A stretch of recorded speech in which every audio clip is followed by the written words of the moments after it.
So you want a bigger bathroom? How about a new deck? A pool, perhaps? Well, tomorrow's renovation starts today with a home equity line of credit from Columbia Bank. Fast, easy, and with a great low rate, secure the funds you need so your contractors can start ordering the materials they need.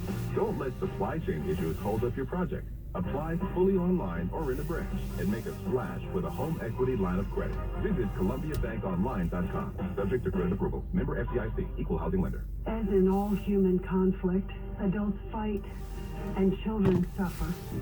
Today, 7.5 million children in Ukraine need to find water and shelter. They need safety and school. They need a place to sleep and comfort in the dark. Show them the world cares. Support UNICEF on the ground in Ukraine. We won't stop until every child is safe. UNICEFUSA.org/Ukraine. Now Bloomberg traffic and weather. Traffic's pretty busy in Queens with a couple of crashes. One from the Bell Parkway westbound into Francis Coolidge Boulevard. Another on the LIE westbound into Junction Boulevard. We have slow going on Truck Route 109 northbound to Passaic River Drawbridge and Newark closed for some construction. Beverly Bridge 20 minutes upstairs and downstairs into town. Lincoln Tunnel, the center tube is closed for operational activity. No problems at the Holland Tunnel. 208 southbound into Cedar Hill Avenue in Wyckoff. Overturned vehicle. Had a crash on the Turnpike East Transfer northbound north of 15E. The Bloomberg 11:303 day weather forecast. Showers likely today with a high of 50 to 55. Tomorrow more clouds and sun, breezy, high 45 to 50. And on Monday, a mix of sun and clouds, breezy, high 35 to 40 degrees. Currently, it is 50 degrees and skies right now partly cloudy with the best ride in and out of the city. I'm Kristen, Bloomberg 1130. Now to check sports.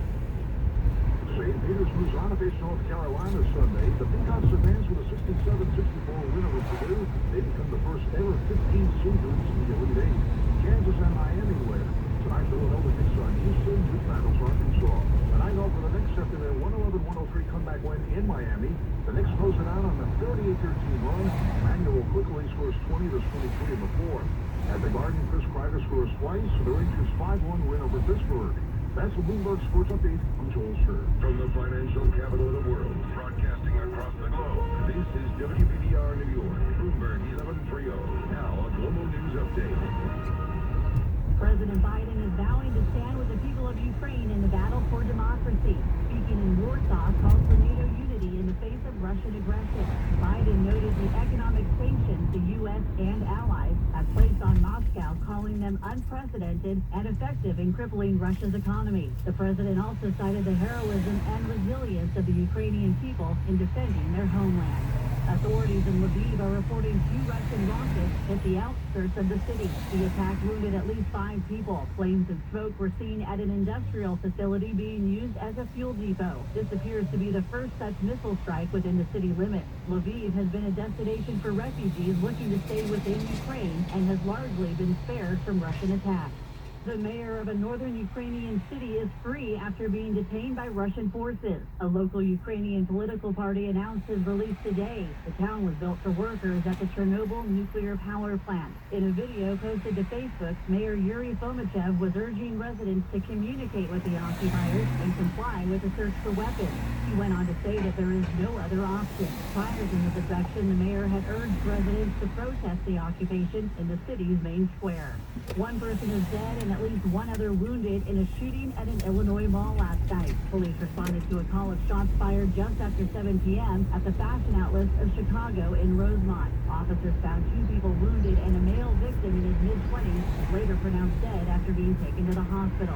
A teenage female victim was listed in stable condition. Police are looking for a pair of suspects who fled the area in a red vehicle. The Miami Hurricanes are heading to the Elite Eight for the first time in school history. The 10-seed Hurricanes held 11-seed Iowa State to under 30 points in each half of their 70-56 win at United Center on Friday. Miami will play 1-seed Kansas for the chance to play in the Final Four on Sunday. I'm Julie Ryan. Congressman Jeff Glen is under increasing pressure to resign after being convicted of lying to the FBI about campaign contributions. House Speaker Nancy Pelosi released a statement saying no one is above the law and insisted that the Nebraska Republican must step down. Speaking to reporters in Florida, House Republican leader Kevin McCarthy said when someone someone's convicted, it's time to resign. New census data shows how profoundly the pandemic has impacted the population in some of America's biggest cities. Mike Bauer reports. The pricey mega-population areas of New York and Newark, San Jose, San Francisco, Oakland, and Los Angeles, Long Beach experienced stark net domestic migration decrease, meaning they had fewer people moving in or more people moving out, or a combination. Meanwhile, counties on the outskirts of metro areas, including Columbus, Ohio, and Indianapolis, saw bumps in population. Together, major metro areas with 1 million or more residents lost population over the last year. The Oscars are planning to address the war in Ukraine at this weekend's award show. Jim Forbes has the latest. CNN reports the show's executive producer, Will Packer, said it's, quote, a momentous time in humankind's history. He says there's not a way to go into the show and not find a way to acknowledge how fortunate they are to put on the show.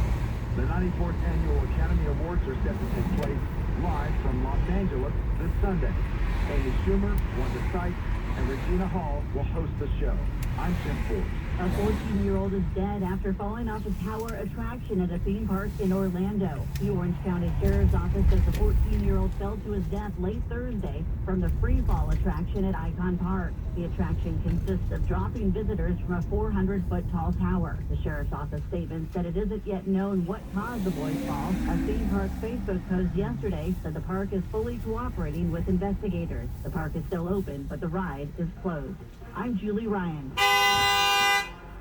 And I'm Susanna Palmer in the Bloomberg Newsroom. New Jersey's Cannabis Board has taken its first formal action on recreational marijuana applications, approving 68 conditional licenses to cultivate, manufacture, or run a testing lab. More from Bloomberg's Charlie Pellet. In all, 371 more applications are being evaluated. That, according to Jeff Brown, executive director of the New Jersey Cannabis Regulatory Commission. Adult use legal retail sales have yet to start. The board began accepting retail license applications on March 15th, and it has received more than 600 to date. Retail sales won't begin until the commission sets a statewide date. Traders and investors are rapidly cutting exposure to the London Metal Exchange after this month's nickel market chaos, driving open interest